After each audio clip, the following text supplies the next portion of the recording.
பாவகம் என்ற வார்த்தை அவர்கள் எந்த வீட்டில் போய் அமர்கிறார்களோ அதுவே பாவகம் எனப்படும்.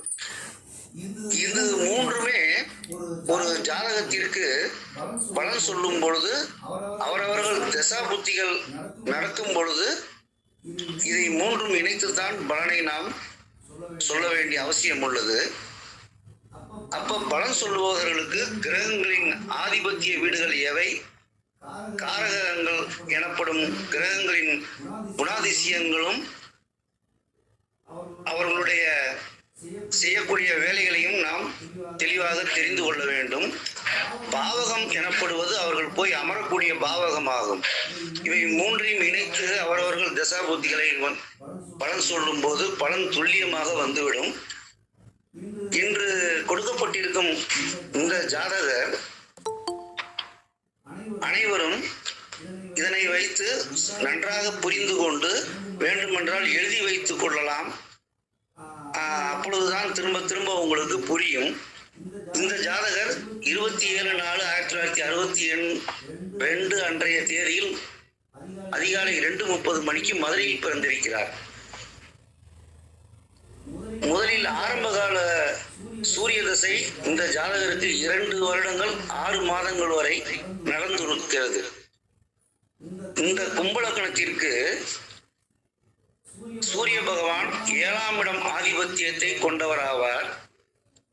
அவர் 3ஆம் பாவத்தில் மேசமனையில் உச்சம்பலம் பெற்று திசை நடத்துகிறார்.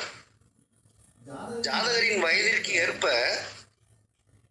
சூரிய பகவான் அந்த நேரத்தில் அவருடைய காரகத்தன்மை எனப்படுவது தந்தைக்கு உயர்வான நிலை அந்த திசா காலங்களில் ஏற்பட்டு இருக்கும். அதாவது 7ஆம் பாவ ஆதிபத்தியத்தை கொண்ட சூரியன் 3ஆம் பாவகத்தில் அமரும் பொழுது தன்னுடைய காரக வழி பலன்களை ஜாதகருக்கு கொடுப்பார். சூரியனுடைய காரகம் தந்தை, அரசு வழி அனுகூலம். அவர் உச்சபலம் பெற்று உள்ளதால் அந்த காலங்களில் தந்தைக்கு உயர்வு ஏற்பட்டு இருக்கும். இது ஆதிபத்திய காரக பாவக பலன் என்பதை புரிந்து அடுத்ததாக இவருடைய 13 வயது வரை சந்திர தசை நடந்துள்ளது. இந்த சந்திரனாகப்பட்டவர் 6ஆம் வீட்டு ஆதிபத்தியத்தை கொண்ட சந்திரன் 12ஆம் பாவகத்தில் அமர்ந்து திசை நடத்தும் பொழுது அவருடைய பார்வை தனது வீட்டில் 6ஆம் வீட்டின் மீது உள்ளது. இந்த சந்திரன் அவருடைய திசையில் ஜாதகருக்கு சந்திரன் காரக ரீதியான நோய்கள் ஏற்பட்டு இருக்கும். 6ஆம் ஆதிபத்தியம் அவர் அமர்ந்தது 12ஆம் பாவகம். சந்திரனின் காரகமான நோய், சரி தொந்தரவுகள் இது உண்டாகும். இதுவே சந்திர திசையின் பலன்களாகும். அடுத்து வரும் செவ்வாய் திசை இந்த ஜாதகருக்கு 3-10 வீடுகளை ஆதிபத்தியமாக கொண்டவர். அவர் குரு பகவான் மனையில் அமர்ந்து சனி பார்வை பெற்று தசை நடத்துகிறார். செவ்வாய் 3ஆம் வீட்டிற்கு 12லும் 10ஆம் வீட்டிற்கு திரிகோணமான லக்னத்தில் 2ஆம் வீட்டில் அமர்ந்து திசை நடத்தும் பொழுது வீடு கொடுத்த குரு பகவான் நல்ல நிலைமையில் உள்ளார். இரு வீட்டு ஆதிபத்தியத்தை கொண்ட ஒரு கிரகம் எந்த வீட்டின் பலனை முதலில் செய்யும் என்று பார்க்கும் பொழுது தான் அமர்ந்த சொந்த வீட்டின் பலனை முதலில் செய்யும். அவ்வாறு இல்லாத பொழுது தனக்கு திரிகோண வீடு எதுவோ அதிலே அவர் அமர்ந்திருந்தால் அந்த வீட்டின் பலனையே முழுமையாக செய்யும். 3-10 பாவக ஆதிபத்தியத்தை கொண்ட இந்த செவ்வாய் அவருடைய திசையில் 2ஆம் பாவத்தில் அமர்ந்தது தனது திசையில் ஜாதகருக்கு அவருடைய காரகத்துவமான கல்வியையும் அது சம்பந்தப்பட்ட வேலைகளையும் இந்த செவ்வாய் கொடுத்தது. 10ஆம் அதிபதியாகி அவர் 2ஆம் இடத்தில் அமர்ந்து ஜாதகருடைய 18 வயதிலேயே ஜாதகருக்கு வருமானத்தை உண்டாக்கியது. இதுவே செவ்வாயின் ஆதிபத்திய பாவக காரகம் ஆகும். இந்த 3 விஷயங்களும் இதிலே இணைவதை நீங்கள் பாருங்கள். அடுத்ததாக இவருடைய 21வது வயதில் இருந்து திசை நடத்துகிறார்.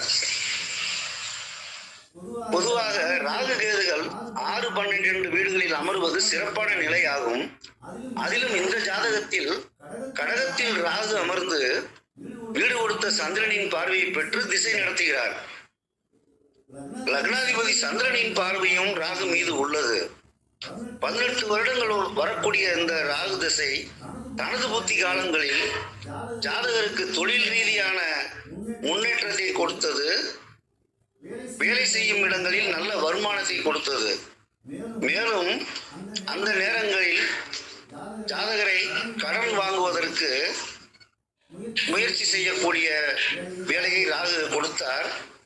அடுத்து வரக்கூடிய குரு புத்தி லக்னத்தில் அமர்ந்து புத்தியை நடத்தும் பொழுது அவர் பார்வை 9ஆம் வீட்டின் மீது படுவதால் அந்த நேரத்தில் இவருக்கு ஆன்மீக ஈடுபாடும் முதலாக ஜோதிடத்தை அறிமுகப்படுத்திய குருநாதருமே அறிமுகமானார்கள். அப்பொழுது ஜாதகரின் வயது 25.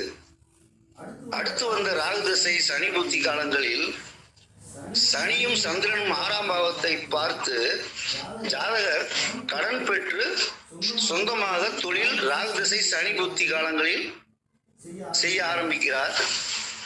அப்பொழுது அவருடைய வயது 27. அதன் பின்னர் வரக்கூடிய ராகு திசை புதன் புத்தி காலங்கள் 5ஆம் அதிபதி 3ஆம் இடத்தில் அமர்ந்து 7ஆம் அதிபதியோடு சேர்ந்து உள்ளதால் இவருக்கு பூர்வ ஜென்ம கொடுப்பினைப்படி இவருடைய திருமணம் நடந்தது. புதன் புத்தி காலங்களில் இவருக்கு குழந்தை பாக்கியங்களும் உண்டானது. அடுத்து வரக்கூடிய ராகு திசை சுக்கிர புத்தி காலங்களில் இவருக்கு வாகன வசதிகளை சுக்கிரன் ஏற்படுத்தி கொடுத்தார். அடுத்து நடந்த சூரிய சந்திர செவ்வாய் புத்திகள் இவருக்கு பெரிய அளவில் மாற்றங்கள் இல்லாமல் ஒரே சீராகத்தான் இருந்தது. அதே நேரத்தில் இந்த ஜாதகர் ஜோதிடத்தை தேடி தேடி கற்றுக்கொள்ள அந்த நேரம் இவருக்கு வாய்ப்பாக அமைந்தது. பொதுவாக தசாநாதன் ராகுவிற்கு சூரிய சந்திர செவ்வாய் புத்திகள் அவ்வளவாக வேலை செய்யாது. தசாநாதனுக்கும் புத்திநாதனுக்கும் பகை கிரகங்கள் ஆவதால் மேற்கண்ட புத்திகள் வேலை செய்யவில்லை. அடுத்ததாக இவருடைய 38வது வயதில் குரு பகவான் திசை ஆரம்பமாகும் பொழுது 2, 11 வீடுகளை ஆதிபத்தியமாக கொண்ட குரு பகவான் லக்ன கேந்திரத்தில் சமமான வீட்டில் பங்கப்படாமல் அமர்ந்து திக்பலத்துடன் உள்ளார். இந்த திசை முழுவதும் ஜாதகரை பொருளாதாரத்தில் உயர்ந்த நிலைக்கு கொண்டு சென்றது. 2, 11க்கு அதிபதி அவருடைய காரக ரீதியான பெரிய மனிதர்கள் தொடர்புகளை ஏற்படுத்தி கொடுத்தார். சூரியனும் உச்சம் பெற்று உள்ளதால் அந்த நேரத்தில் ஜாதகருக்கு அரசியல்வாதிகள் தொடர்புகளும் ஏற்பட்டது. குருதிசை சனி புத்தி காலங்களில் சனி விரய பாவத்தில் இருந்து புத்தி நடத்துகிறார். அந்த நேரத்தில் ஜாதகர் இடம் வாங்கி பணத்தை விரயம் செய்தார். அதன் பின்னர் வரக்கூடிய புதன் புத்தி காலங்களில் ஜாதகருக்கு சொந்தமாக வீடு வசதி உண்டானது. சுக்கிர புத்தி காலங்களில் வாடகை வருமானம் வரும் அளவிற்கு சிற சொத்துக்கள் ஏற்பட்டது. சொகுசு வாகன வசதிகள் ஏற்பட்டது. குரு திசை இவருக்கு நல்ல உயர்வை கொடுத்தது. 2, 11 ஆகிய வீடுகளுக்கு ஆதிபத்தியம் பெற்ற குரு பகவான் லக்ன பாவத்தில் அமர்ந்து தன் காரக ரீதியான பெரும் பணத்தை ஜாதகருக்கு கொடுத்தார். இந்த ஜாதகருக்கு 55 வயது ஆரம்பிக்கும் பொழுது சனி திசை ஆரம்பமாகிறது. 1, 12 வீடுகளை ஆதிபத்தியமாக கொண்ட சனி பகவான் அவர் 12ஆம் பாவத்தில் ஆட்சி பெற்று கேதுவுடன் கூடி கிரகணம் ஆகி சந்திரனுடன் இணைந்து திசை நடத்தும் பொழுது எந்த ஒரு கிரகமும் தான் அமர்ந்த வீட்டின் பலனையே முழுமையாக செய்யும். மேலும் சனி கேதுவுடன் கூடி இருப்பதால் கேது போலவே சனியின் செயல்பாடுகளும் இருக்கும். இந்த சனி திசை ஆரம்பிக்கும் பொழுது இவருக்கு ராசிக்கு 7.5 சனி காலமும் ஆரம்பமானது. சனியும் கேதுவும் இணைந்து முதலில் தொழில் முடக்கம் ஆனது, வருமானம் பற்றாக்குறையானது, குடும்பத்தில் சுபகாரிய செலவுகள், திருமண காரியங்கள் போன்ற செலவுகளும் நன்றாகவே நடந்தன. சனிதசை புதன் புத்தி காலங்களில் இவருடைய குழந்தைகளின் திருமண காரியங்கள் ஏற்பட்டது. அதன் பிறகு வந்த கேது புத்தி காலங்களில் இவருக்கு சிறு விபத்து ஏற்பட்டு காலில் அடிபட்டு மருத்துவமனை செலவுகளும் ஏற்பட்டன. அதற்கடுத்து வரும் சுக்கிர புத்தி காலங்களில் ஜாதகர் சொத்துக்களை விற்க வேண்டிய சூழ்நிலை ஏற்பட்டு விற்று வந்த பணத்தை வேறொரு சொத்து வாங்கும்படி உருவானது. அதாவது 12ஆம் பாவத்தில் அமர்ந்த அந்த சனி விரயத்தை கொடுக்கும் பொழுது மீண்டும் இன்னொரு, அதாவது கிரயம் விற்கிரயம் என்று இதற்கு பெயராகும். ஒன்றை விற்பது இன்னொன்றை வாங்குவது இரண்டையுமே அந்த சனி திசையில் சுக்கிர புத்தி காலங்களில் நடந்தது.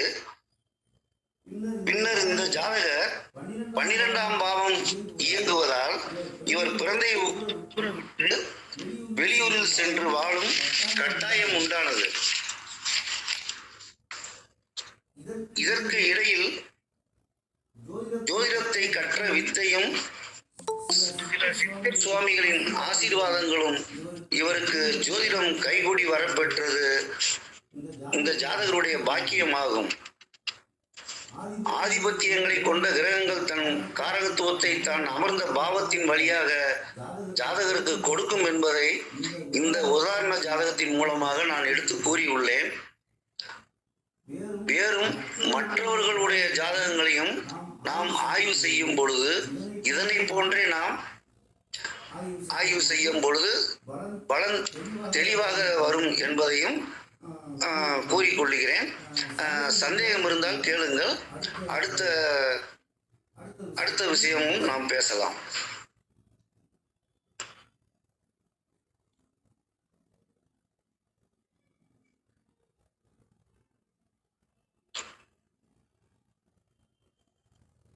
காரக பாவக ஆதிபத்தியத்தை எப்படி இணைப்பது என்பதை பற்றி புரிந்து கொண்டவர்கள் தாராளமாக சொல்லுங்கள். இல்லை, சந்தேகம் இருந்தாலும் நீங்கள் கேளுங்கள், விளக்கம் கொடுக்கலாம்.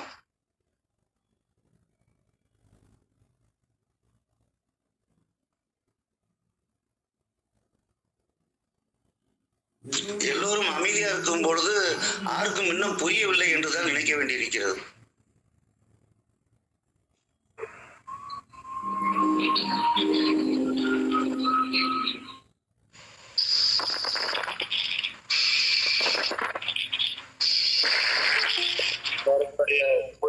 தாயாரை பத்தி சொல்லவே இல்லைங்க. தாய் பற்றி சொல்லுங்க. 4ஆம் பாவகத்தில் சுக்கிரன் அமர்ந்து சந்திரன் 12இல் இருப்பதால் இங்க தாயை பற்றி சொல்லுங்க. சொல்றேம்மா. அதாவது சந்திரன் வந்து கேது சனி கூட சேராம இருக்காங்க. இந்த டிகிரி படி பார்க்கும்போது சந்திரன் வந்து 12ஆம் பாவத்தில் தனித்துதான் இருக்காங்க. அதே நேரம் அந்த 4ஆம் பாவமாகப்பட்டதே வந்து சுக்கிரனுடைய இருப்புனால அந்த இடம் வந்து நல்ல வெளிச்சமா இருக்குமா. தாயார் நல்ல ஆரோக்கியமா சமயம் வரைக்கும் இருந்தாங்கம்மா. அங்க சுக்கிரன் எனப்படுவது அதுவுமே ஒரு பெண் கிரகமாகுது.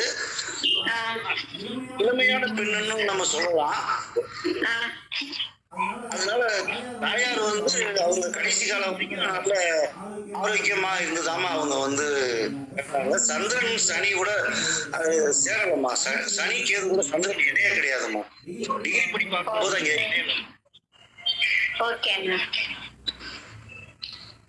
சரி.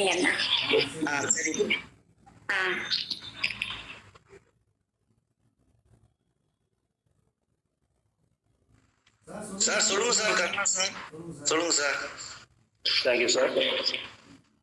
அது உங்களுடைய ஜாதகப்படி புதன் புத்தியில வந்து குழந்தைகளுக்கு வந்து கல்யாணம் ஆகிருக்கதான் சொல்லியிருக்கீங்க. ஆமா சார். முதல் குழந்தை அப்படிங்கிறது 5ஆம் இடம்.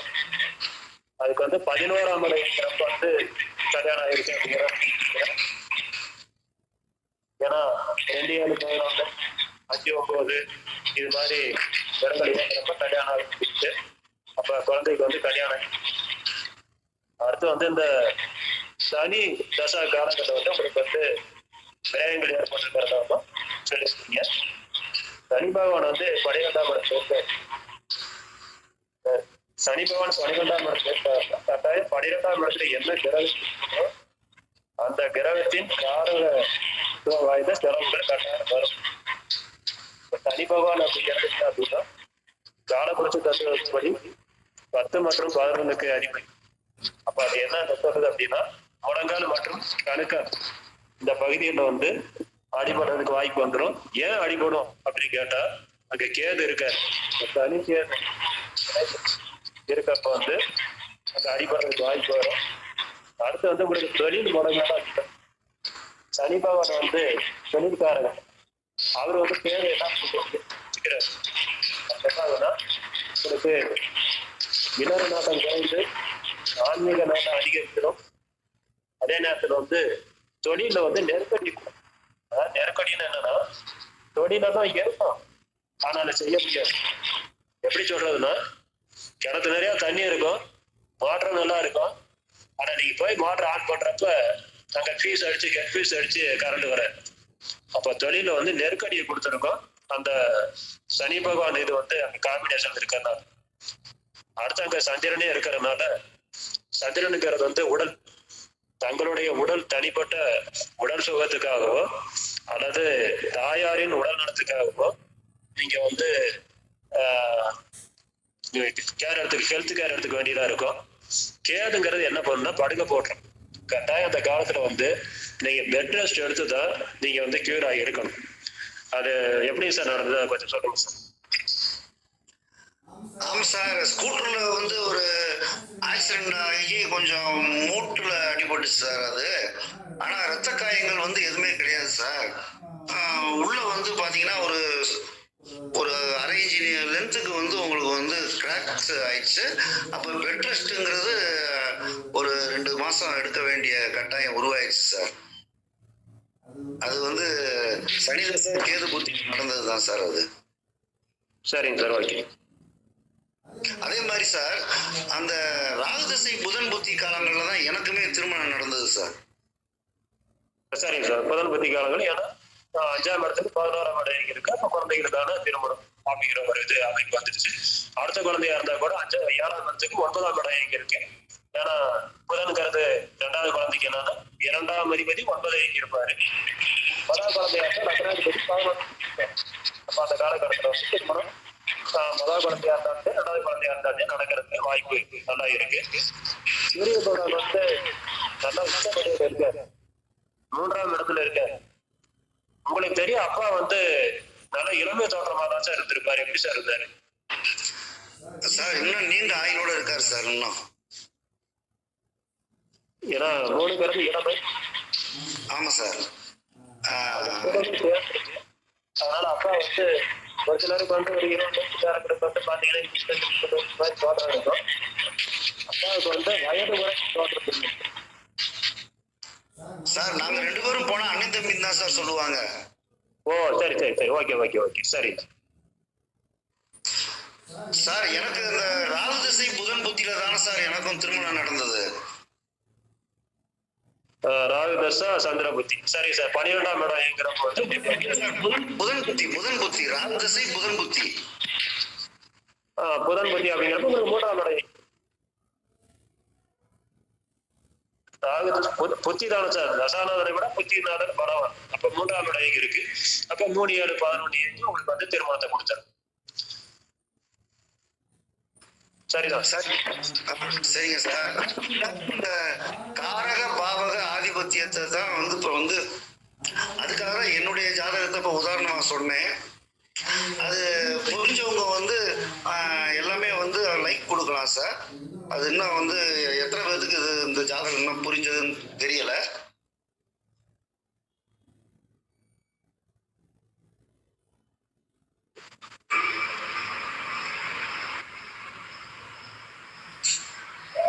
மூன்றாம் இடத்தில் புதன் இருக்கிறதுனால அந்த புத்தியில தான் இவருக்கு திருமணம் ஆகும் சொல்லியிருக்காங்க.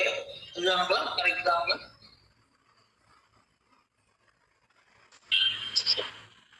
ஐயா சொல்லுங்கய்யா. லோகநாதன் ஐயா சொல்லுங்கய்யா. இப்பதான் பாத்தீங்கய்யா, அவர் சொன்னது வந்து 3வது பாவத்தில் புதன் இருக்காரு, அந்த புத்தியில தான் உங்களுக்கு திருமணம் ஆயிருக்குன்னு சொல்லியிருக்காரு. அதானுங்களா? எனக்கு கொஞ்சம் சரியா டவுட் வந்துருக்கேன். அதெல்லாம் சரிதானுங்க. அதெல்லாம் சரியாதாங்க. சரி.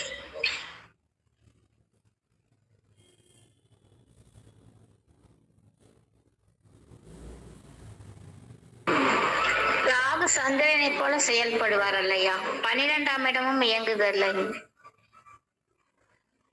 அண்ணா. எந்த நேரத்துலமா சொல்றீங்க? இல்லைங்கண்ணா, ராகுதசை புதன் புத்தி சொல்றீங்கல்லண்ணா. ராகு சந்திரனை போல செயல்படுவார், அப்போது 12ஆம் இடமும் இயங்கும் அல்லங்கண்ணா கேட்டேன். 12-4 இயங்குதல்ல, 12-4-8 அந்த புதன் அங்க ராசிக்கு 4ல் இருக்காங்கல்லங்கண்ணா. இல்லம்மா, நீங்க வந்து பலனை வந்து மாத்தி எடுக்காதீங்க. ராகு சந்திரனை போல செயல்படுவார்னா ராகு திசையில அவர் வந்து சந்திரன் செய்யக்கூடிய அந்த கடன் நோய் இதுகளை வந்து பொதுவாகவே ராகு வந்து 6ஆம் இடத்தில் இருக்கும் பொழுது அதை தடுப்பார்.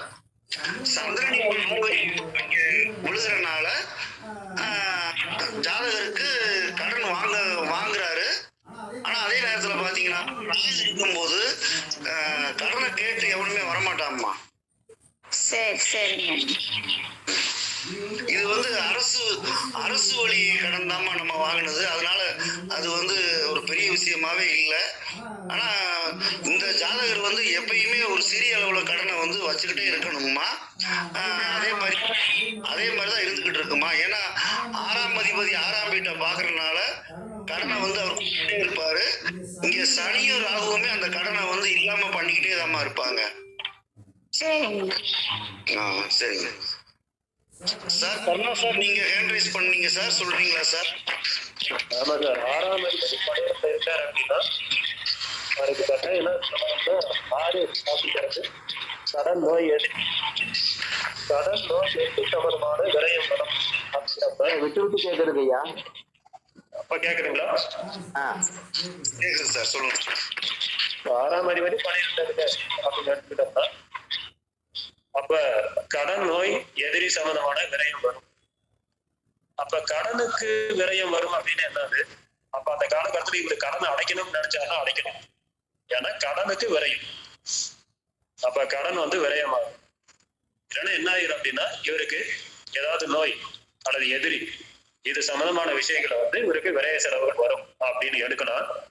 இது தவிர இதை மாத்தி வேற எப்படி சொல்லலாம் அப்படின்னா, இந்த 12ஆம் இடம் அப்படிங்கிறது வந்து அப்பாவோடைய சொத்து. அப்பாங்கிறது 9ஆம் இடம், அதுக்கு 4ஆம் இடம்ங்கிறது வந்து 12ஆம் இடம். அப்பாவோட சொத்து அல்லது அப்பாவுடைய சுகம், அதுக்காக இவரு கடன் வாங்க வேண்டியதா இருக்கலாம். அப்பாவுடைய சொத்தை டெவலப் பண்றதுக்கு அல்லது அப்பாவோட சொத்து வகையில் ஏதாவது பிரச்சனை இருந்து அதை சரி பண்றதுக்கு அல்லது அப்பாவோட உடல்நலத்தை கேர் பண்றதுக்காக அப்படி இது பண்ணலாம் அப்படின்னு மாற்றியும் நம்ம கொண்டு வரலாம்.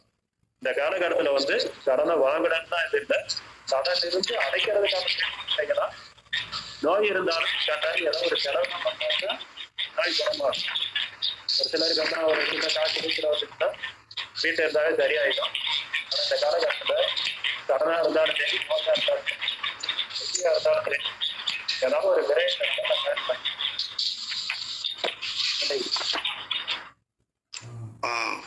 நன்றிங்க சார். அடுத்ததாக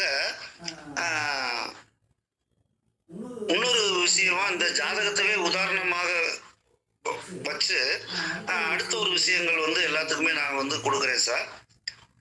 அதாவது பொதுவாக உங்களுடைய ஜாதகத்துல எல்லாருமே கிரகங்கள் அமர்ந்த நட்சத்திரங்களை வந்து கொஞ்சம் கவனமா பாருங்க. இந்த ஜாதகத்துல முதல்ல சூரியன் வந்து அஸ்வினி நட்சத்திரத்துல இருக்காரு. அந்த அஸ்வினியுடைய அதிபதி பாத்தீங்கன்னா கேது இந்த ஜாதகத்துல 12ஆம் பாவத்துல அமர்ந்து மறைஞ்சு இருக்கிறது நல்லதா இருக்கு. அதாவது பாவகிரகங்கள் மறைந்து வலுப்பெற வேணுங்கிறது இங்க சரியா இருக்கு. இது மூலமா கேதுவின் நட்சத்திரங்களான அஸ்வினி, மகம், மூலம் இந்த மூன்றுமே நல்ல நிலைமையில இருக்குங்கிறது ஒரு அடிப்படையான விஷயமா நம்ம வந்து எடுக்கணும். அடுத்ததாக இந்த ஜாதகத்துல சந்திரன் பாருங்க சூரியனுடைய உச்சரணத்துலதான் அமர்ந்திருக்காரு. அப்ப ஜாதகத்துல அந்த சூரியன் என்ன நிலைமையில இருக்காருன்னு பார்க்கும் பொழுது அவரு நட்பு உச்சபலம் பெற்று இருக்கும்போது அப்ப சூரியனுடைய 3 வித நட்சத்திரங்களுமே அங்க வந்து பலம் பெற்றுருது. கார்த்திகை, உத்திரம், உத்திராடம் இந்த மூன்றுமே பலம் ஆயிடுது. அடுத்த விஷயமா நம்ம எடுக்கணும்னா இந்த செவ்வாய் பகவான் பாருங்க அவர் சனி பகவானுடைய நட்சத்திரத்துல உத்திரட்டாதி வாங்கியிருக்காரு. அதன் அதிபதி சனி பகவான் பாவகிரகமாகி 12 மறைந்து ஆட்சி பலத்தோட தான் இருக்காரு. இதன் மூலமாகவே சனியுடைய நட்சத்திரங்கள் பூசம், அனுசம், உத்திரட்டாதி இது மூன்றுமே பலமாயிருது. அடுத்ததாக புதன் என்ற கிரகத்தை எடுத்தோம்னா அவரு பரணி நட்சத்திரத்துல அமர்ந்திருக்காரு. அப்ப அந்த பரணியுடைய அதிபதி சுக்கிரன் எந்த நிலைமையில இருக்காருன்னு நம்ம பார்க்கணும் ஒரு ஜாதகத்துல. இந்த ஜாதகத்துல பார்த்தீங்கன்னா சுக்கிரன் ஆட்சி திக்பலம் பெற்று இருப்பதால பரணி, பூரம், பூராடம் மூன்றுமே வந்து நல்ல நிலைமையில இருக்குங்கிறத நம்ம கணக்குல எடுத்துக்கிறோம். அடுத்ததாக குரு பகவான் அமர்ந்தது சதயம் எனப்படும் ராகுவின் நட்சத்திரத்துல இருக்கு. பாவகிரகமான ராகு 6ஆம் இடத்துல மறைந்து வீடு கொடுத்த சந்திரனின் பார்வையும் பெற்று இருப்பது நல்லதாகும். அப்புறம் ராகுடைய நட்சத்திரங்கள் திருவாதிரை, சுவாதி, சதயமும் பலமாகுது. அடுத்த விஷயம் இந்த சுக்கிரன் பாருங்க சூரியனுடைய நட்சத்திரத்தை தான் இருக்காரு. ஏற்கனவே அங்க சூரியனை பத்தி நம்ம ஏற்கனவே சொல்லியிருக்கோம். அடுத்து சனி பகவான் வந்து திருவோண நட்சத்திரம் சந்திரனுடைய சாரத்துல இருக்காரு. அப்ப அந்த சந்திரனாகப்பட்டவர் 12 மறைந்தாலும் அவர் தேய்பிறை சப்தமி திதி சந்திரனாகி 12ஆம் பாவமும் ஓரளவுக்கு வெளிச்சமாகவே இருக்கிறது. அந்த சந்திரன் வந்து தனது வீட்டை தானே பார்த்து அவரே பலமாகவும் இருக்கிறார். அப்ப சந்திரனுடைய நட்சத்திரங்களும் பாருங்க ரோகிணி, அஸ்தம், திருவோணம் ஆகிய நட்சத்திரங்களுமே இங்க பலமாயிருச்சு. அடுத்த விஷயம் ராகு பாருங்க அவர் ஆயில்யம் புதனுடைய நட்சத்திரத்துல அமர்ந்திருக்காரு. அதன் அதிபதி புதன் வந்து சுக்கிரனுடைய பாகை அடிப்படையில இணைவு பெற்று அப்ப புதனுமே இந்த ஜாதகத்துல நல்ல நிலைமையில இருக்காரு. அதுபோல கேதுவும் சந்திரனுடைய நட்சத்திரத்துல இருக்காரு. ஆக எல்லா கிரகங்களுமே நட்சத்திர நாதர்களுமே இங்க வந்து அங்க வலுவா இருக்காங்க. ஆனா குரு பகவானுடைய நட்சத்திரத்துல இந்த ஜாதகத்துல எந்த கிரகங்களுமே இல்லை. ஆக இந்த ஜாதகத்துல புனர்பூசம், விசாகம், பூரட்டாதி இந்த 3 நட்சத்திரங்களுக்கு அதிபதியான குரு பகவான் இந்த ஜாதகத்துல நல்ல நிலைமையில இருந்தாலும் அவருடைய நட்சத்திரத்துல எந்த கிரகமும் இல்லாத போது இந்த ஜாதகர் வந்து இதுக்கு பரிகாரம் என்ன செய்யணும்னா குரு எனப்படும் மூத்தோர்களையும் குருவுக்கு சமமானவர்களையும் வயதில் மூத்தவர்களுடைய ஆசையை எக்காலத்திலும் பெற்று வருவதும் சித்தர்கள் வழிபாடு செய்வதும் இந்த ஜாதகருக்கு குருவினுடைய தோஷங்கள் ஏதும் இல்லாமல் நடக்கும் என்பது இந்த ஜாதகத்துடைய கருத்து. இதனை எல்லோருடைய ஜாதகங்களிலும் நீங்கள் ஆய்வு செய்து கொள்ளுங்கள். அதாவது 9 கிரகங்களுக்கும் சாரம் கொடுத்த நட்சத்திரங்களும் நமது ஜாதகத்தில் நல்ல நிலைமையில் இருக்க வேண்டும். பலன் சொல்லும் பொழுது 9 கிரகங்களின் நிலையை பார்க்கும் பொழுது 12 வீடுகளின் நிலையும் நாம் பார்க்க வேண்டும். 12 வீடுகளிலும் சுபரோ பாவியோ ஏதாவது ஒரு கிரகம் இருக்க வேண்டும் அல்லது பார்வை செலுத்த வேண்டும். 12 வீடுகளும் கிரகம் இல்லாமல் இருக்கக்கூடாது, கிரகங்களின் பார்வை இல்லாமல் இருக்கக்கூடாது. இந்த ஜாதகத்தில் 11ஆம் வீடு மட்டும் எந்த கிரகத்தின் பார்வையும் இருப்பும் இல்லாமல் இருக்குது. இது கிரகம் இல்லாத வெறும் வீடு என்று அழைக்கப்படும். இந்த வீட்டின் வழியாக ஜாதகருக்கு கிடைக்கக்கூடிய நன்மை தீமைகள் இவருக்கு கிடைக்காது. இவருக்கு மூத்த சகோதரர் இல்லை, இளைய மனைவி இல்லை, பெரிய அளவில் லாபமும் இல்லை. ஒவ்வொரு ராசிகளுக்கும் உள்ளே 3 ஒளி பொருந்திய நட்சத்திரங்கள் உள்ளது என்பது நாம் அனைவருக்கும் தெரியும். அந்த நட்சத்திர சாரத்தின் மீதுதான் நவகிரகங்களும் அமர்ந்து இருக்கின்றன. 9 கோள்களும் நம்மை கண்காணித்துக் கொண்டு இருப்பதை போன்று 27 நட்சத்திர கூட்டங்களும் நம்மளை கண் சிமிட்டி நம்மளை கண்காணித்துக் கொண்டுதான் உள்ளது. 12 ராசி வீடுகளும் நம்மை கவனித்துக் கொண்டு இருப்பதால் தான் நாம் 27, 12, 9 என்று 48 நாட்கள் அவைகளை நினைத்து நாம் விரதம் மேற்கொள்கிறோம். இப்பொழுது சில கோவில்களில் 27 நட்சத்திரங்களுக்கும் சன்னதி அமைத்து வழிபாடு செய்வதாகவும் கேள்விப்படுகிறோம். ஆக நாம் பலன் கூறும் பொழுது இவை அனைத்தையும் கருத்தில் கொண்டு ஒரு ஜாதகத்திற்கு பலன் எடுத்து கூறும் பொழுது துல்லியமாக பலன் வந்துவிடும் என்பது என்னுடைய கருத்து. நன்றிங்க சார். சார் அடுத்து சிவகட்டன் சார் பண்ணிருக்கீங்க சார், நீங்க சொல்லலாம் சார். சார் இருக்கீங்களா? ஹலோ, அனைவருக்கும் வணக்கம் சார். சொல்லுங்க சார். கேட்குதுங்களா சார்? கேட்குது சார், சொல்லுங்க. சரிங்க சார். அனைத்து நண்பர்களுக்கும் குருமார்களுக்கும் வணக்கம். சகோதரி உமா மகேஸ்வரி அவர்கள் குறிப்பிட்டது ஒரு வேலிட் பாயிண்ட் தான். என்ன காரணம்னா 12ஆம் பாவம் இயங்குறதுங்கிறது உங்களுக்கு வந்து தசாநாதனை மீறி புத்திநாதன் எந்த காலத்திலையும் செயல்பட முடியாது. புத்திமான் பலவானாக இருந்தாலுமே 12ஆம் பாவம்ங்கிறது அயனசயன போகம். ராகு தேசம் நடக்கும்போது 4ஆம் இடமும் சேர்ந்து இயங்கும்ல. 4, 8, 12 12 வந்து உங்களுக்கு சுப செலவுகள், கடன்கள்னா திருமணத்துக்காக கடன் வாங்கியிருக்கலாம். அதே மாதிரி 4ஆம் இடம்ங்கிறது சுகஸ்தானம், அந்த திருமண சுகமும் சேர்ந்ததுதான். அதனால வந்து அந்த நேரத்துல உங்களுக்கு ராகு திசையும் ஒரு காரணம்ங்கிறது சகோதரி குறிப்பிட்டாங்க. அது வந்து ஒரு உண்மையான கருத்து தான். அதை மட்டும் நான் தெளிவுபடுத்தணும்னு, ஏதாவது தவறா இருந்தா மன்னிச்சுங்க. ஆனா அது வந்து ஒரு சரியான கருத்தா எனக்கு தோணுது. மற்றபடி அது வேற ஒண்ணு இடைமறித்து சொல்றேன்னு நினைச்சுக்காதீங்க. மிகவும் அருமையா இருந்தது சார் உங்களுடைய பிரசன்டேஷன்.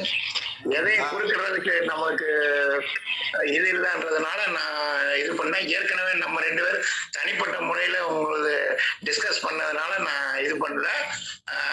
நட்சத்திர ஸ்தானத்தின் அடிப்படையில நீங்க கொடுத்த விளக்கங்கள்ல சரியா இருக்கு. ஆனா அதுலயே ஒரு சின்ன இதுன்னா, காலியா இருக்கிற வீடுகள் வந்து இதாகி போச்சுன்னு நினைக்க வேண்டியதில்லை. நீங்க சொல்றபடி அந்த நட்சத்திரங்கள் வந்து அணுஜென்மம், திரிஜென்மம்னு 3 இது வந்து வரும்போது 3 நட்சத்திர பாவங்களும் இயங்குனோம்னா அந்த காலியா இருக்கிற பாவங்களும் இயங்குற மாதிரி தான் நாம கருத்துல கொள்ள வேண்டும். சரிங்களா? அந்த மாதிரி இருக்கும்போது காலியா இருக்கிற பாவங்கள் இப்போ 3, 7, 10, 11 இயங்குதுங்கும் போது அதுக்கு தகுந்த மாதிரி எல்லா பாவங்களும் காலியா இருக்கோ இல்லையோ அந்த பாவத்துக்கு உண்டான வேலைகள், பலன்கள் நம்மளுக்கு கிடைக்கும். ஏன்னா அந்த 3 பாவத்தை இயக்குறதுக்கு அந்த இடத்துல கிரகங்கள் இல்லைங்கிறது ஒன்றும் நம்மளுக்கு வந்து நினைக்க வேண்டியதில்லை. இப்போ உங்களுக்கு 12ஆம் பாவம் அயன போகம் கிடைக்கணுங்கிறதுனாலதான் அந்த திருமணம்ங்கிறது நடந்தது. திருமணத்தை நடத்தி வைக்கிறதுக்கு நம்ம குருநாதர் சொன்ன மாதிரி 12ஆம் பாவத்தையும் பார்ப்போம்ல. அதனால வந்து அது சகோதரி சொன்ன கருத்து சரிதான். அது வந்து எனக்கு சரியா தெரியுது. நீங்க அதை பத்தி மேற்கொண்டு ஆலோசனை பண்ணுங்க.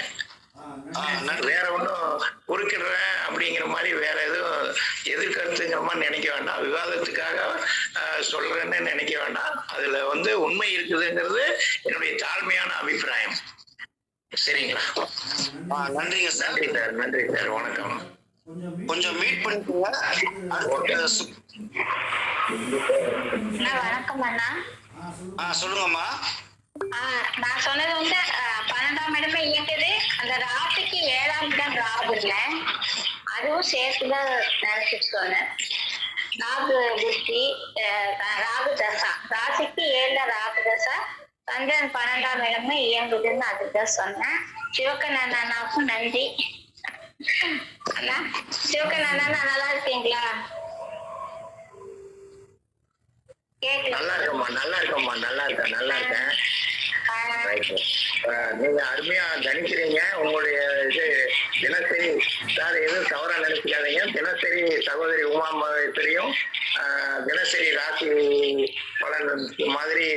தினசரி பஞ்சாங்கத்தை போடுறாங்க. நீங்களும் எதிர்காலத்தில் சிறந்த ஜோதிடரா இந்த தளத்துல வர்ற அனைத்து நண்பர்களும் சிறந்த ஜோதிடராக வல்லுநர்களாக வழங்க வேண்டும் என்று எனது குலதெய்வத்தையும் பொதுவான தெய்வங்களையும் அவரவர் குலதெய்வங்களையும் வேண்டி வணங்கி நமது குருநாதரின் ஆசியும் அனைத்து குருமார்களின் ஆசியும் அனைவருக்கும் கிடைத்து வாழ்வில் அனைவரும் வெற்றியடைய வேண்டும் என்று மனதார வாழ்த்துகிறேன். நன்றி, வணக்கம். வாழ்க வளமுடன், வாழ்க பல்லாண்டு. அனைவருக்கும் வாழ்த்துக்கள். கொஞ்சம் மீட் பண்ணிக்கோங்க. அடுத்து ஹேண்ட் ரைஸ் பண்ணவங்களுக்கு வந்து நம்ம வாய்ப்பு கொடுப்போம் சார். சார் சுப்பிரமணியம் சார் முதல்ல ஹேண்ட் ரைஸ் பண்ணீங்க சார். சார் இருக்கீங்களா Subramaniam sir? Sir Karuna sir, நீங்க உங்களுடைய ஒப்பீனியன் சொல்லுங்க சார். இந்த சனி தசாபதிக்காரங்களை வந்து சொந்த விசரா சொல்லுங்க இல்லையா? ஆமா சார். அது வந்து உங்களுடைய இரண்டாவது சொத்தாக சார் எப்படி சார்? அதாவது சார் முதலாவது ஒரு சொத்தை வந்து வித்து சில கடன்களை வந்து முதல்ல பெரிய அளவுல கடன் இருந்ததை வந்து முடிச்சு விட்டுட்டேன் சார். திரும்ப இன்னொரு சொத்து வாடகை வருமானம் வர்ற மாதிரி அந்த பணத்தை வச்சு இன்னொரு சொத்து வாங்கியாச்சு சார். திரும்பவும் வந்து நம்ம சேவ் பண்ண வச்சுட்டாரு சார். அதாவது எப்படி நான் எழுதிட்டேன்னா, இப்போ வந்து 12ஆம் இடம் விரையம் இருக்குது. அது எதுக்கு விரையத்தை கொடுத்தாலும் 6ஆம் இடத்தை பார்க்கறதுனால அந்த விதம் இருக்கலாம். 6ஆம் இடம் அப்படிங்கிற 2வது சொத்து, 4ங்கிறது முதல் சொத்து, 6ங்கிறது 2வது சொத்து. அதை விரயம் பண்ணி அது மூலம் வரக்கூடிய பணத்தை என்ன பண்ணிருக்கலாம் அப்படின்னா, அந்த சனி பகவான் 2ஆம் இடத்தை பார்க்கறதுனால தன்னுடைய குடும்பத்துக்காக செலவு பண்ணிக்கலாம். அடுத்து வந்து திரும்பவும் 6ஆம் இடத்தையும் பார்க்கறதுனால இந்த சொத்தை அடிச்சுட்டு வேற ஒரு சொத்தை வாங்குறது. ஐயா மன்னிக்கணுங்கய்யா, ஐயா வாய்ஸ் விட்டுட்டு பாருங்கய்யா. ஐயா ரவீந்திர ஐயா மைக் யூஸ் பண்ணீங்கன்னா கரெக்டா இருக்குங்க ஐயா. மன்னிக்கணும் ஐயா. சார் கருணா சார் உங்க மைக் கொஞ்சம் கிடையாதுன்னு சொல்றாங்க சார். ஐயா ரவீந்திர ஐயா நீங்க மைக் மியூட் பண்ணுங்கய்யா. மைக் இதாகுதுங்கய்யா. கேக்குதுங்களா? சொல்லுங்க சார். வாய்ஸ் உள்ள விட்டு வருதுங்கய்யா. அவ்வளவுதான். சரி, கேட்கலைன்னா சொல்லுங்க. எனக்கு வெளியே மழை பெஞ்சுக்கிட்டு இருக்கு, அதனால கொஞ்சம் தொந்தரவா இருக்கும். சரியா இருக்கு, சொல்லுங்க சார். சனி தசா புத்தி நடக்கிறப்ப அது 6ஆம் இடத்தை பாக்குறதுனால விரயத்தை கொடுக்குது. எதுல விரயத்தை கொடுக்குதுன்னா 2வது சொத்துல விரயத்தை கொடுக்குது. இந்த விரயத்தை கொடுத்து அது மூலம் வரக்கூடிய காசை வச்சு என்ன பண்ணுதுன்னா, இந்த சனி பகவான் 2ஆம் இடத்தை பாக்குறதுனால தன்னை குடும்பத்திற்காக செலவு பண்ணுது. அடுத்து 2ஆம் இடங்கிறது கொஞ்சம் கையிருப்பு கொஞ்சம் பணத்தை வச்சுக்குது. அடுத்து வந்து திரும்ப அதே சனி பகவான் யாரையும் பாக்குறாங்கன்னா 6ஆம் இடத்தையே பாக்குறதுனால இழந்த மாதிரியே வேற ஒரு சொத்தை வாங்குறதுக்கும் துணையா இருக்கு. அடுத்து அந்த சனி பகவான் 9ஆம் இடத்தை இயக்குறதுனால அந்த நேரத்துல இவருடைய கௌரவம் கொஞ்சம் புகழ் அந்தஸ்து கொஞ்சம் கூடி இருக்குங்க.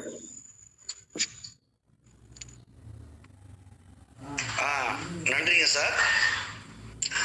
சார் சுப்பிரமணியம் சார் நீங்க ஹேண்ட் ரைஸ் பண்ணீங்க சார், நீங்க சொல்லலாம் சார். சார் கேக்குதுங்களா?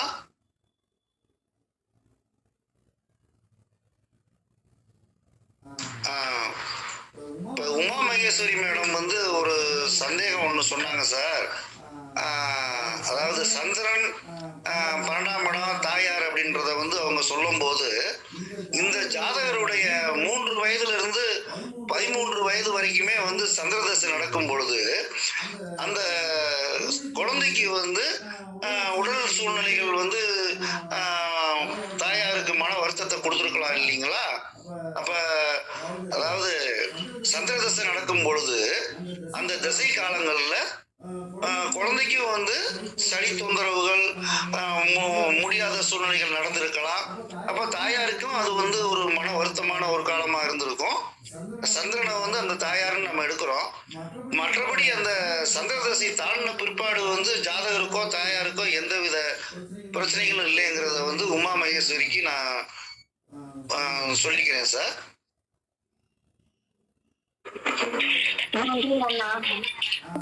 சொல்லுங்கம்மா. இல்ல நன்றி சொல்றேங்க. நன்றி சார். இல்ல அந்த திசைகள் வரும் பொழுது சில அந்த திசைகள் வந்து அது அந்த வேலையை காட்டத்தாமா செய்யும். அப்ப பொழுது அந்த சந்திர திசையில நடந்தது நான் சிறு வயசா இருந்தனால எனக்கு தெரியாதுமா. சரிங்கண்ணா. ஆமாங்கண்ணா. Sir Subramanian sir.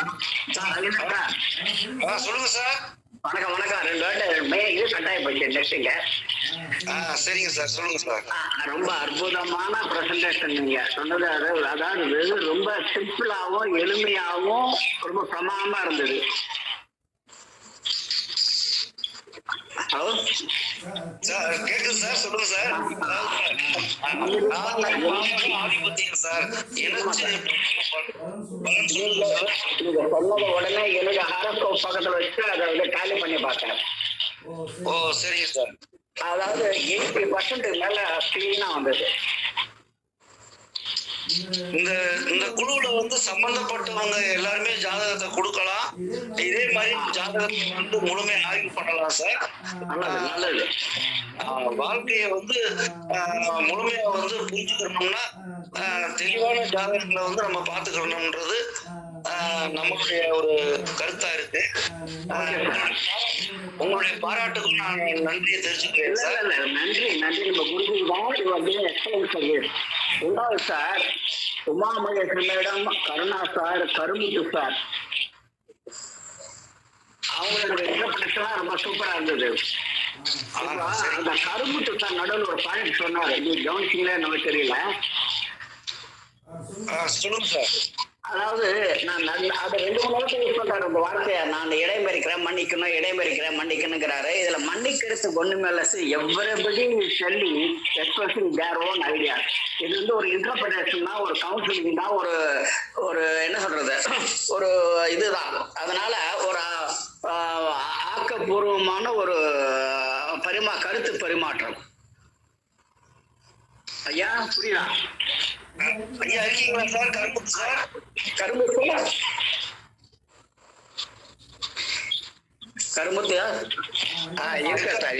சார், இருக்கேன். நீங்க சொன்னது சொல்லுங்க. நம்ம வந்து ஒரு கருத்தை வந்து அவரு வழி நடத்துறவர் ஒரு கருத்தை சொல்லும் போது நம்ம எதிர்கருத்துங்கிற மாதிரி தெரிவிக்கிற மாதிரி அவர் கருதிடக்கூடாது, வேற யாரும் அந்த மாதிரி கருதிடக்கூடாது அப்படிங்கிறது போட்டி விவாதமா நடக்க கூடாதுங்கிறது ஒரு கண்ணோட்டத்தில் தான். அது தவறா இருந்தா மன்னிச்சுங்கன்னு சொன்னேன், அவ்வளவுதான். ரவீந்தர் சார் அப்படியாப்பட்டா அவரு அந்த மாதிரி குணம் கிடையாது. எனக்கு உங்களுடைய கருத்து, உங்களுடைய விஷயம் நீங்க சொல்றீங்க. ஆமாம். சகோதரி உமா மகேஸ்வரி குறிப்பிட்டது வேலிட் பாயிண்ட் தான். அதாவது 12ஆம் இடம் இயங்குறதுனாலதான் அவருக்கு திருமணம் ஆயிருக்குது. அதே மாதிரி 12ல தான் அவருக்கு லக்னாதிபதி சனி அங்க இருக்காரு. சனி லக்னாதிபதி இருக்கும்போது லக்னத்தை உயர்த்தக்கூடிய வேலைகளை செய்வாரு. திருமணம்ங்கிறது ஒரு லக்னத்தை உயர்த்தக்கூடிய வேலை தானுங்களேன். அதனால அது சரிதான். சகோதரி குறிப்பிட்டது சரிங்கிறதுக்காக அதை சொன்னேன் நான். எனக்கு கூட மேரேஜ் வந்து 11/8/2 3மே தசா புத்தி அந்த சம்பந்தப்பட்டது. சரிங்க சரிங்க. அதனால நடந்த உடனே சார் சொன்னோன்னு பார்த்தேன், டேலி ஆச்சு எனக்கு. ரொம்ப ரொம்ப ஆக்கப்பூர்வமான பணி இது. இதுல வந்து யாருமே குறை சொல்லக்கூடிய இடமே கிடையாது. ஒரு கடுகள 1000ல் ஒரு பங்கு கூட கிடையாது. ரொம்ப சிறப்பா செய்யறார் ரவீந்தர் சார். நம்ம வந்து அவருக்கு நேரமா உறுதுணையா இருக்கணும் பகவான் புண்ணியத்துல. அவ்வளவுதான். Okay sir, okay. நன்றி நன்றி நன்றி. எல்லாருக்கும் நன்றி சார். நன்றிங்க சார். என்னுடைய ஆனந்தம் எல்லாமே வந்து உங்களை போன்ற பெரியவர்களுடைய ஆசீர்வாதத்துக்கு தான் சார் என் மனசு என்னைக்குமே விரும்புங்களா. எனக்கு வேணும் சார். அவரு பாம்பே சார் வந்துட்டாரா? சுப்பிரமணியம் சார் அவர் தான் பேசிட்டு இருக்கேன். அப்படியா? வணக்கம் வணக்கம் சார். வணக்கம் சார். உங்களை மாதிரி வேலிட் பாயிண்ட் சொல்றவங்க வயதுல எங்களையெல்லாம் விட பெரியவங்களா இருக்கிறதுனால உங்களுடைய கருத்துக்கள் வந்து ரொம்ப வரவேற்கிறேன். அதை காணமேன்னு சொல்லிட்டு நான் பார்த்தேன். சரி, நான் 2 நாளா தான் தொடர்பு கொள்றேன். Okay sir. எப்போ நான் அந்த ஸ்டூடெண்ட் டிஸ்கஷன் டீம்லயே நீங்க உங்களுடைய ஆய்வு வந்து வித்தியாசமா இருக்கும். அதை வந்து நல்லபடியா செய்றீங்க. இதுலயும் உங்களுடைய ஆதரவை நல்லபடியா சொல்லுங்க. எங்களை மாதிரி வயதுல குறைந்தவங்களுக்கு, நானும் உங்களோட குறைந்த வயது தான், ஆனா அனுபவம் வந்து கிட்டத்தட்ட கொஞ்சம் கம்மியா இருக்கிறதுனால எல்லாத்துக்கும் இனியும் வர்ற தலைமுறைகளுக்கும் உங்களுடைய அனுபவங்கள் வந்து தேவைப்படுது. உங்களுடைய அனுபவங்களை எப்பவும் போல கொடுங்க. நன்றி சார். இதுல வயசு ஒரு ஃபேக்டரி இல்ல சார். அனுபவம் சுந்தர் சித்தூர் சுந்தர் இவங்கெல்லாம் வந்து வயசுல கம்மியானதோட ரியலி எக்ஸ்பர்ட். வயது ஒரு காரணம், ஒரு ஃபேக்டரே கிடையாது, ஒரு கிரிட்டீரியா கிடையாது. வயது வேற ஒத்துங்க, வயசுல பெரியவர் தான், 77 வயசு ஆகுது. ஆனால் எக்ஸ்பீரியன்ஸ் ஸ்பீக்ஸ் மோர். ஓகே. அதனால thanks sir. Thanks. Okay sir. நன்றி சார். கொஞ்சம் அவங்க வந்து கொஞ்சம் ஹேண்ட் ரைஸ் ரிலீஸ் பண்ணிக்கோங்க. அடுத்து பேசும்போது ஹேண்ட் ரைஸ் பண்ணிக்கலாம் எல்லாரும். இப்போ அடுத்து ஹேண்ட் ரைஸ் பண்றவங்களை வந்து நான் கூப்பிடுறேன். இரண்டாவது, இன்னும் கொஞ்சம் நான் அழுத்தமாவே சொல்ல வர்றேன். ஒரு ஜாதகத்துல வந்து எந்த கிரகத்துடைய பார்வையும் எந்த கிரகத்துடைய இருப்பும் இல்லாத ஒரு வீடு இருக்கும் பொழுது அந்த வீடு ஆகப்பட்டது கொஞ்சம் அந்த வீட்டின் வழியாக இருக்கக்கூடிய நட்சத்திரங்களுடைய ஒளிதான் அந்த வீட்டுல இருக்குமே ஒழிய, ஏதாவது ஒரு உயிருள்ள கிரகங்கள் அப்படின்னு நம்ம எடுக்கும்போது அவங்களுடைய பார்வைகளோ அவர்களுடைய இருப்புகளோ இருந்தா தான் அந்த வீடு வந்து நல்ல வெளிச்சமா இருக்குங்கிறது முதல்ல அடிப்படையான விஷயம் சார். ஏன்னா அந்த வீட்டுக்குன்னு ஒரு பலன் இருக்குங்கிறது எல்லாத்துக்கும் தெரியும். 11ஆம் வீடு அப்படின்னு நான் சொல்றது வந்து அந்த வீட்டினுடைய காரகத்துவத்தை நம்ம சொன்னா மூத்த சகோதரர், இளைய மனைவி, இங்க எல்லாமே வந்து நம்ம வந்து அங்க கொண்டு வரணும். அந்த வீடு வந்து அங்கே கொஞ்சம் அந்த வீட்டுக்கு எந்த கிரகத்துடைய பார்வையிலையும் கிடைக்காத பொழுது அந்த வீட்டுடைய பலாபலன் வந்து கொஞ்சம் அடிபட்டுரும் சார். வீடுகளும் நமக்கு பலன் கொடுக்குதுங்கிறத முதல்ல ஜாதகத்துல நம்ம அடிப்படையா புரிஞ்சுக்கிறணும். இது வந்து எந்த குருநாதரும் நமக்கு சொல்லி கொடுக்காத விஷயமா இருந்தாலும் கூட இதை வந்து எல்லாருமே ஆய்வு பண்ணி பாருங்க. அவங்க ஜாதகத்துல கிரகம் இல்லாத வீடுகள்ங்கிறது ஒரு கணக்கு வரும்.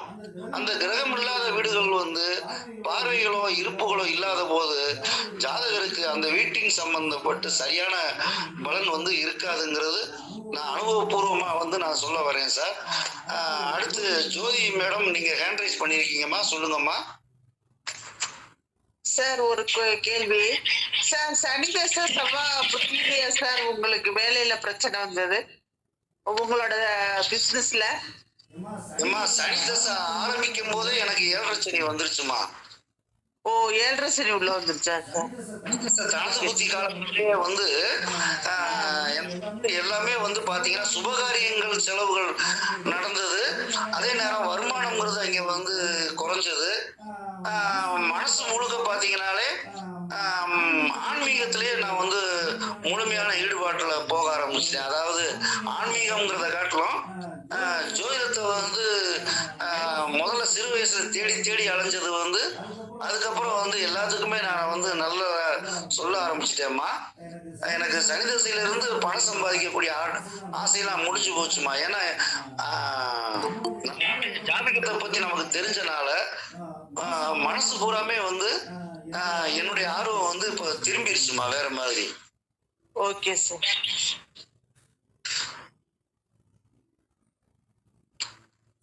சார், இந்த கிரகம் இல்லாத வீடுகள்னு சொன்னதை வந்து எடுத்துக்கிட்டீங்களா சார்? கொஞ்சம் எல்லா ஜாதகங்களுமே ஆய்வு பண்ணி பார்க்கலாம் சார் எல்லாருமே.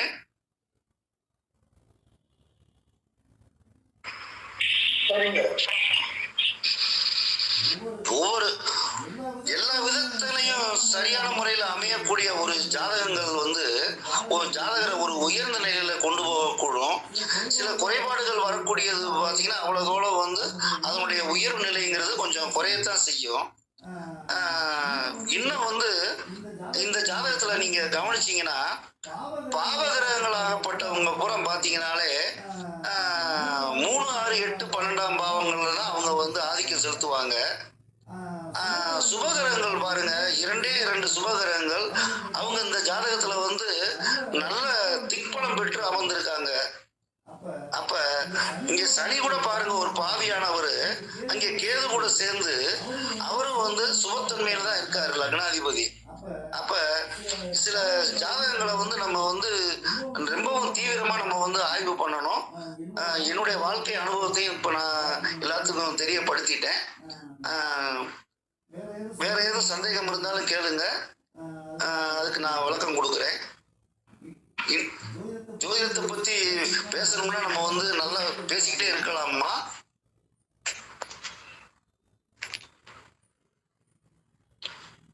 சார் கருமுத்து சார், நீங்க ஹேண்ட் ரைஸ் பண்ணிருக்கீங்க சார்.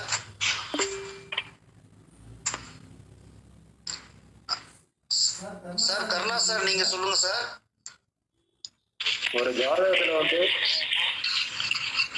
பொருளாதாரம் நல்ல நிலையில இருக்கணும், குரு நல்லா இருக்கணும். குரு பகவான் நட்சத்திரத்தில் இருக்காரு. அனுபவிக்கிறதுனா சுக்கிரன் நல்லா இருக்கும். சுக்கிரன் தான் அனுபவிக்கும். இங்க சுக்கிரன் வந்து ஆட்சியும் பெற்று பிற்பலத்திலையும் இருக்காரு. அதுக்கான கர்மம் நமக்கு இருக்குமா?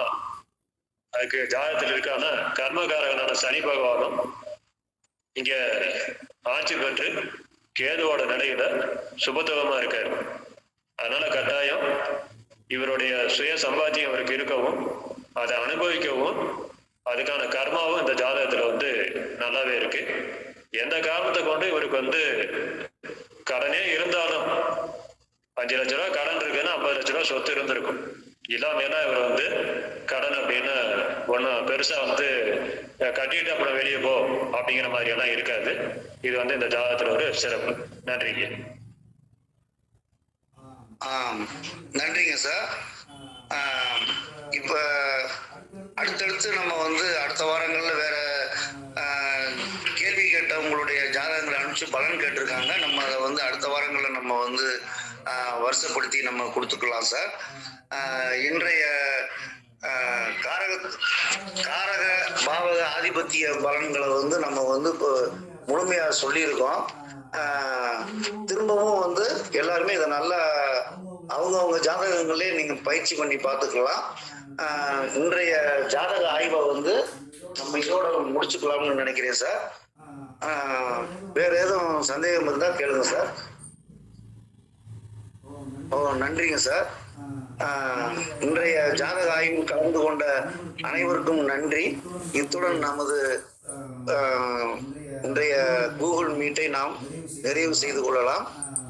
மீண்டும்